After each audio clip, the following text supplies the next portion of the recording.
King Leopold II of Belgium craved power and riches. His ambition knew no bounds, and he was determined to expand his influence beyond the borders of his small European nation. Leopold was not content with merely ruling Belgium. He wanted to leave a legacy that would be remembered for generations. His eyes were set on acquiring a colony, a vast territory that he could exploit for immense profit and personal glory. He wanted a colony, a place to exploit for profit. The idea of owning a piece of land far away, rich in resources, was tantalizing. Leopold was aware that other European powers were also in the race to acquire colonies, and he did not want to be left behind. He saw the potential for enormous wealth in the untapped resources of foreign lands, and he was willing to go to great lengths to secure his share. He set his sights on Africa, a continent largely unexplored by Europeans. The vast, mysterious lands of Africa represented an opportunity for Leopold to carve out his own empire. He was fascinated by the tales of explorers who had ventured into the heart of Africa, and returned with stories of abundant natural resources and exotic cultures.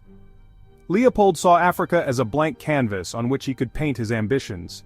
In 1885, Leopold gained control of a vast area in Central Africa.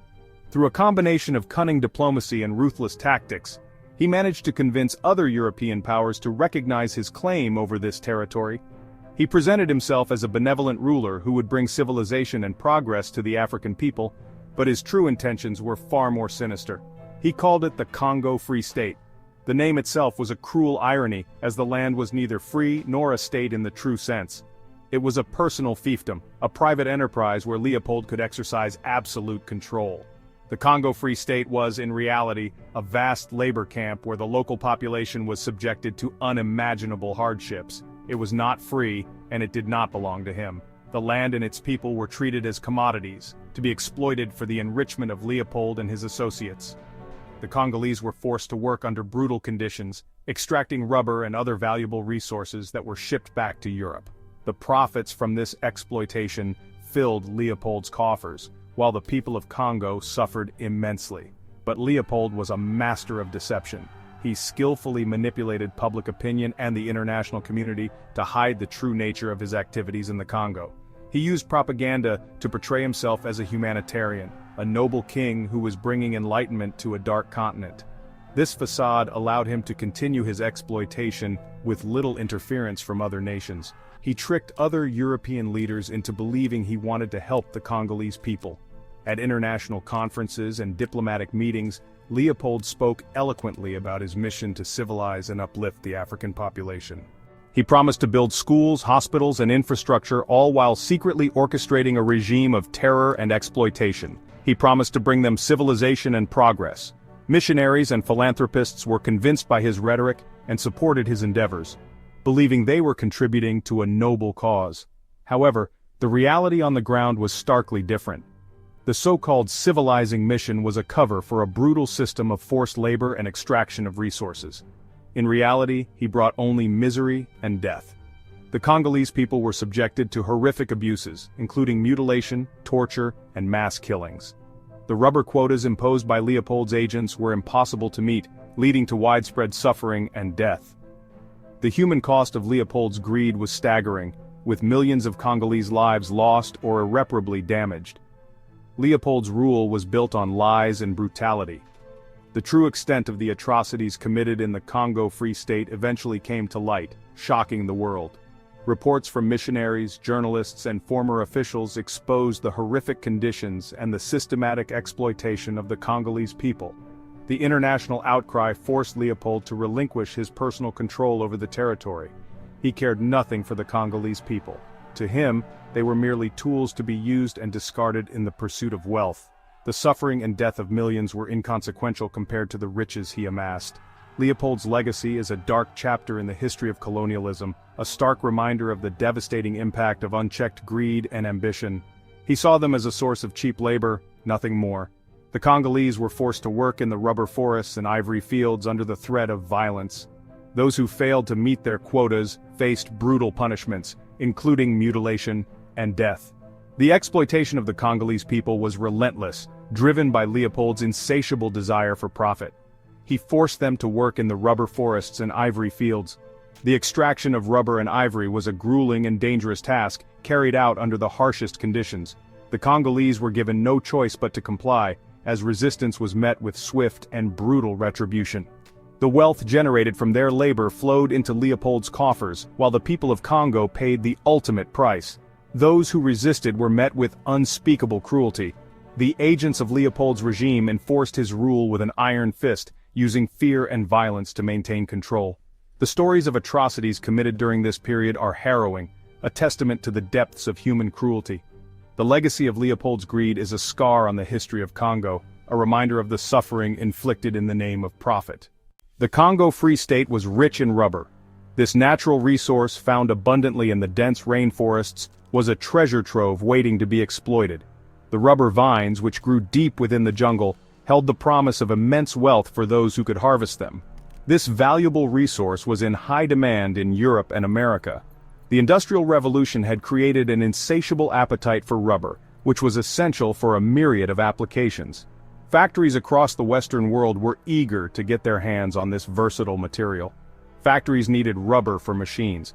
From conveyor belts to gaskets, rubber was a critical component in the machinery that powered the industrial age. Its elasticity and durability made it indispensable. People wanted rubber tires for their bicycles and increasingly their automobiles. The advent of the automobile industry further skyrocketed the demand for rubber. Rubber tires provided a smoother, more reliable ride, revolutionizing personal and commercial transportation. Leopold saw a chance to get rich quickly.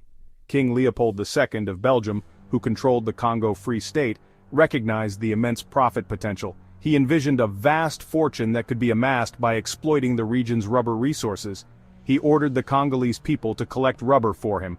Under his rule, the local population was coerced into harvesting rubber. The demand was relentless, and the methods used to extract the rubber were brutal. They were forced to work long hours in dangerous conditions.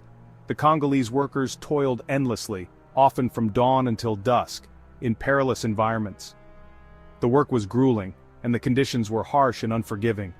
The rubber vines grew deep in the rainforest. Harvesting rubber was no easy task. The vines were located in the heart of the jungle, far from the safety of the villages. Workers had to venture into the dense, treacherous rainforest to collect the precious sap. Workers had to go deep into the jungle, often for days at a time. The journey was arduous and fraught with danger.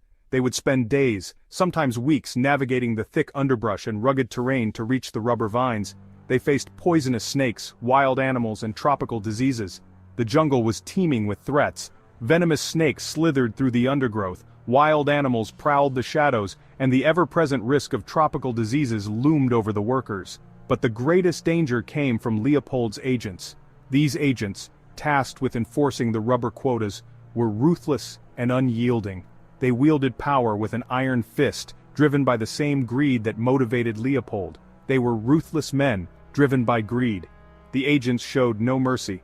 They imposed severe punishments on those who failed to meet their quotas, often resorting to violence and intimidation to maintain control. They would stop at nothing to meet their quotas.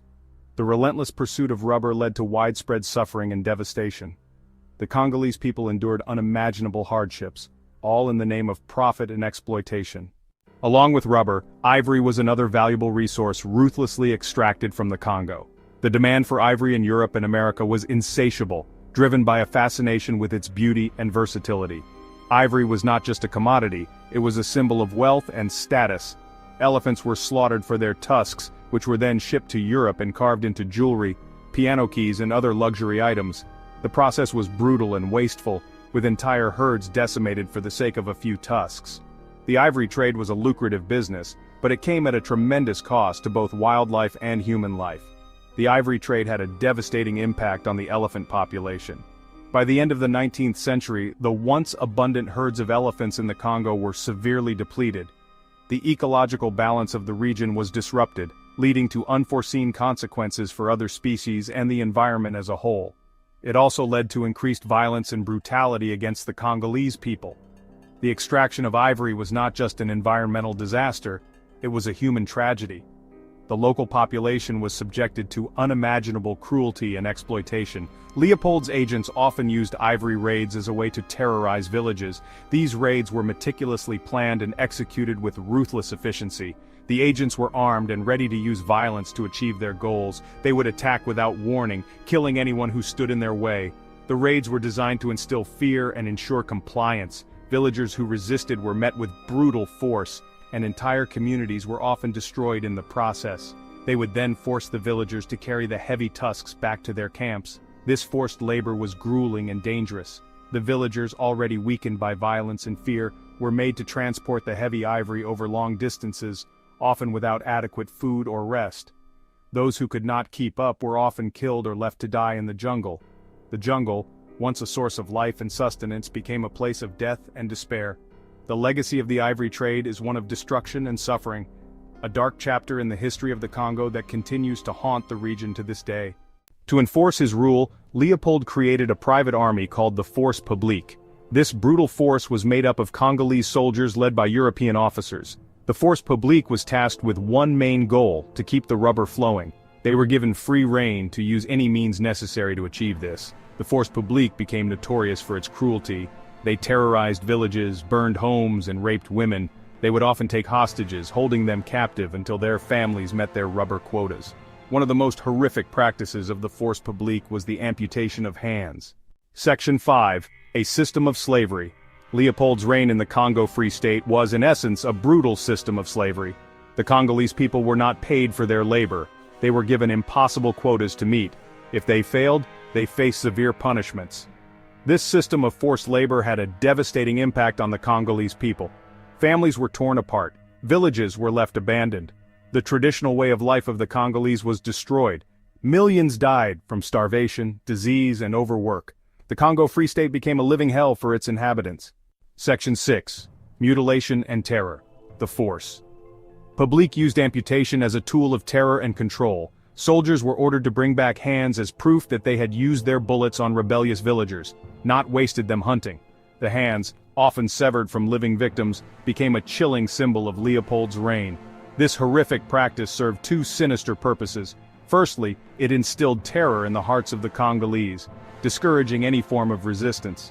Secondly, it provided a perverse incentive for the Force Publique, who were often rewarded based on the number of hands they collected. Section 7. A light in the darkness. Despite the shroud of secrecy surrounding the Congo Free State, whispers of the horrors taking place began to reach the outside world. Missionaries working in the Congo witnessed the atrocities firsthand. They wrote letters to their home countries detailing the brutality they had seen. They spoke out against Leopold and his regime, demanding an end to the violence. These early voices of dissent played a crucial role in exposing the truth about the Congo. Their accounts, though often dismissed as exaggerations, planted the seeds of doubt and ignited the conscience of the world. Section 8. The world takes notice. One of the most important figures in exposing the truth about the Congo was Roger Casement. A British consul, Casement was sent to investigate the reports of atrocities. What he found shocked him to the core. He witnessed firsthand the horrific conditions under which the Congolese people were forced to live and work. Casement's report, published in 1904, sent shockwaves through Europe and America. It detailed the systematic brutality of Leopold's regime, the forced labor, the mutilations, and the mass killings. The world could no longer ignore the horrors of the Congo. Section 9. A legacy of pain. Faced with mounting international pressure, Leopold was finally forced to relinquish his control of the Congo Free State in 1908. It became a Belgian colony, but the scars of Leopold's reign remained. The Congolese people had endured decades of unimaginable suffering. Millions had died. Their land had been plundered. Their spirits had been broken. The legacy of Leopold II is a stain on humanity. It is a reminder of the dangers of greed, racism, and unchecked power. It is a story that needs to be told, remembered, and learned from.